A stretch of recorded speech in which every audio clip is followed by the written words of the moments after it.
El Foro Fiscal.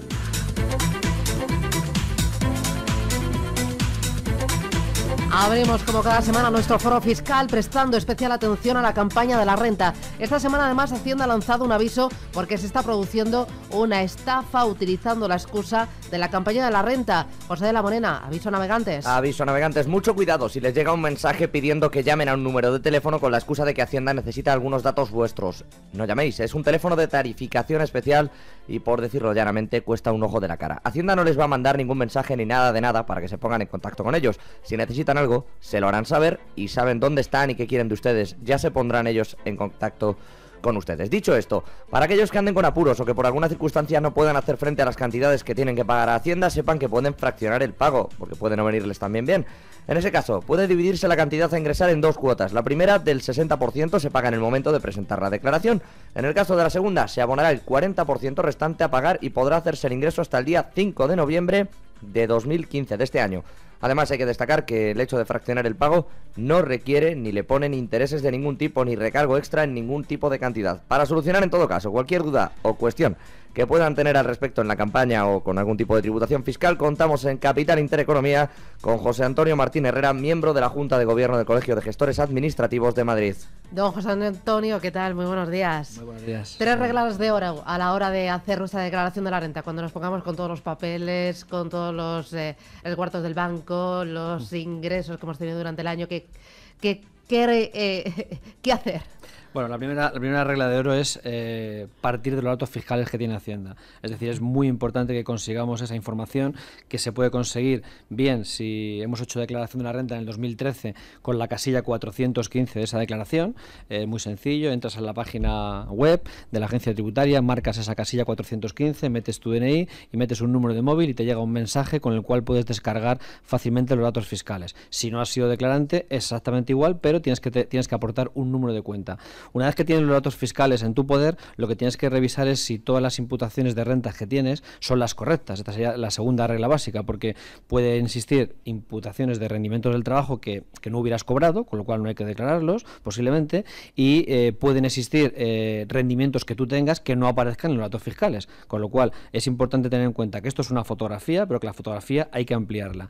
Y luego, por supuesto, la regla básica es recordar que la renta no es algo que se hace solo en el mes de mayo y en el mes de junio, sino que se hace de manera continua.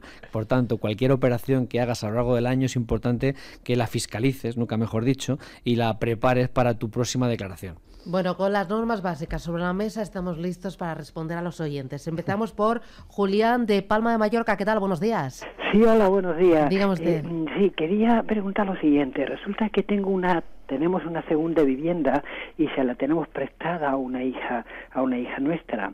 A ver cómo debo reflejarlo en la declaración de la renta y también a ver el caso de mi hija y su marido, a ver cómo lo tiene que reflejar también. Gracias. Muy bien, gracias, muy amable. Bueno, pues una segunda vivienda hay que declararla siempre el rendimiento que te está produciendo. Si se encuentra a disposición del titular, pues es una imputación de renta inmobiliaria que se valora pues el 1,1% del valor catastral o el 2% si este valor catastral no está revisado. Cuando ese inmueble está cedido a un tercero, lo que genera es un alquiler. Por tanto, en el caso de esta cesión a su hija y a su marido, debería estar generando un alquiler. Si la cesión se está haciendo de forma gratuita, lo que te dice la norma es que como mínimo computes el 1,1% en concepto de arrendamiento a familiares. Muy bien, correo electrónico, José. Pues vamos hasta Madrid, desde allí nos escribe David, dice: buenos días, mi consulta es la siguiente. En mayo del año pasado falleció mi abuela, ella convivía con los padres. ¿Tienen que incluirla en la declaración o pueden no hacerlo?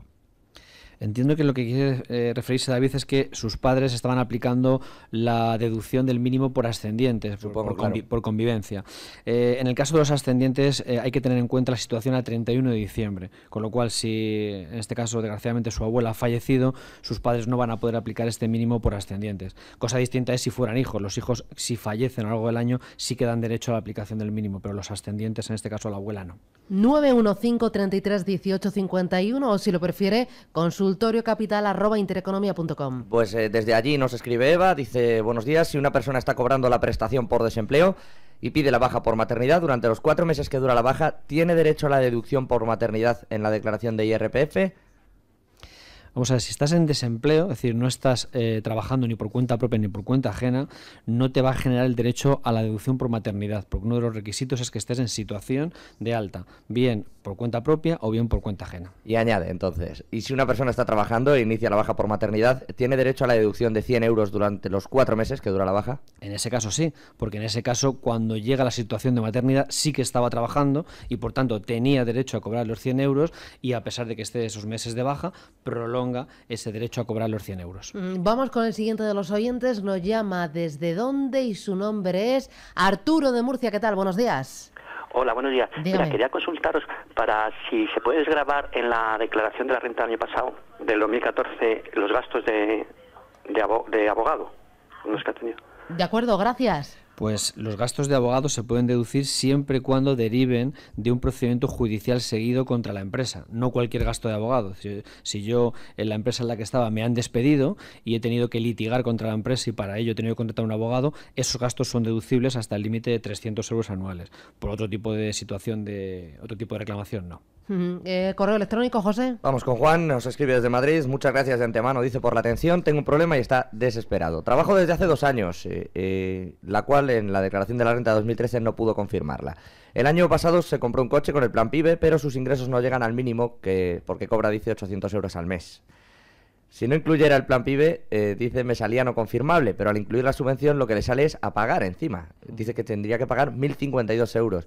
Dice que o necesita ayuda o por lo menos que efectivamente le expliquen, por favor, qué está ocurriendo. Bueno, la situación de las obligaciones para declarar son a veces difíciles de entender para los contribuyentes.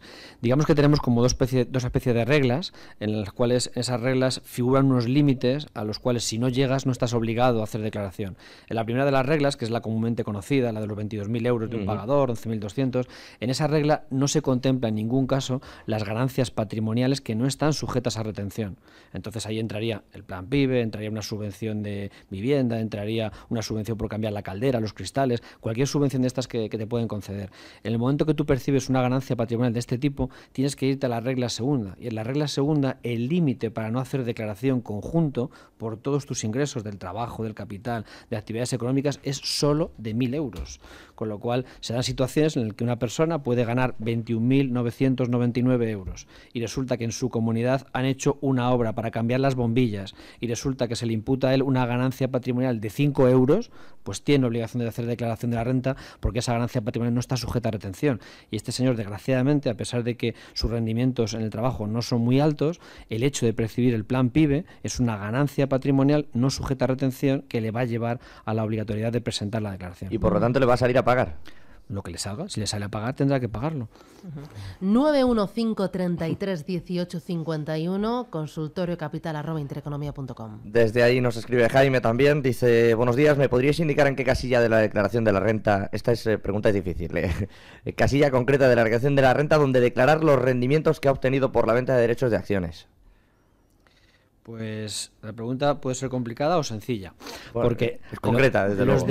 Los derechos de suscripción pueden ser, o sea, esta venta de derechos se puede generar de varias maneras. Lo normal, lo usual, en el 99% de los casos, es que sean venta de derechos que se producen en el mercado. Entonces, ante esa pregunta hay que decirle que no lo tiene que reflejar en la declaración de la renta. Es decir, la venta de derechos de suscripción lo que hace es que cuando tú vendas esas acciones en el futuro, van a minorar tu valor de adquisición y por tanto tendrás una mayor ganancia o una menor pérdida. Pero en el momento en el que esos derechos se venden en ese ejercicio no estás obligado a hacer declaración. Ojo, porque esto no es una regla estanca, es decir, si yo tengo unas acciones que a mí me costaron 0 euros y ahora vendo derechos de suscripción, pues evidentemente al descontar esa venta del precio original me está saliendo un valor negativo. Ahí en ese caso sí que habría que declararlo y sería una ganancia patrimonial, pero no es el caso habitual. El caso habitual es que esta venta de derechos de suscripción no se tienen que declarar y por tanto alguien que no esté obligado, el hecho de tener esta venta no le obliga a presentar declaración. Cuidado con esto porque hay situaciones en las que el borrador no te llega porque dice que tienes esta venta de activos, tú miras tus datos fiscales y lo que tienes son ventas de derechos de suscripción. Si estamos ante este caso, no tienes obligación de presentar declaración y por tanto no la tienes que hacer. Javier de Madrid, ¿qué tal? Buenos días. Buenos días. Dígame. Mira, le llamaba porque tengo un hermano que cobra 741 euros al mes. Entonces sé que no tiene que hacer la declaración de la renta, pero tiene unos fondos de inversión y tiene unas acciones de Telefónica. En caso de que las vendas las acciones con ganancias, yo la pregunta es eso, que si él tiene que hacer la declaración al vender todo este tipo de activos de dinero o no. No sé si me he explicado perfectamente. Muy Sí. bien, gracias, muy amable. Bueno, pues hay que diferenciar los dos casos que nos ha dicho. Es decir, si estamos hablando de los fondos de inversión, cuando se produce la venta de fondos de inversión, esta venta de fondos lleva retención. Y por tanto, si la ganancia que obtiene por esta venta de fondos de inversión es inferior a 1.600 euros anuales, no tiene que hacer declaración de la renta con arreglo a los ingresos que nos manifiesta por rendimientos del trabajo. Ahora bien, en el caso de las acciones, la venta de acciones es una ganancia o pérdida que no está sujeta a retención y por tanto habrá que ver en este caso que si tiene una operación de este tipo tendrá obligación de hacer la declaración. O sea, son cosas distintas. Lo primero, hay retención y lo segundo no y por tanto tienen tratamiento distinto. A ver si nos da tiempo a 2, 3 preguntas más, José. Dice Ana, me gustaría saber si la compra de acciones hay que declararlas en el modelo 347. Pues el 347 es un modelo de carácter empresarial en el que se declaran todas las entregas de bienes y prestaciones de servicios. Entonces entiendo que si se ha producido esta operación en un ámbito empresarial, pues podría declararse en el 347 si supera los 3.000 euros anuales. Otra cuestión, dicen buenos días, si se fueran tan amables por favor de decirme si el traspaso de un local comercial es amortizable y de ser así, ¿cuál sería el porcentaje de amortización o cuál sería el tratamiento en los gastos o deducciones de la empresa?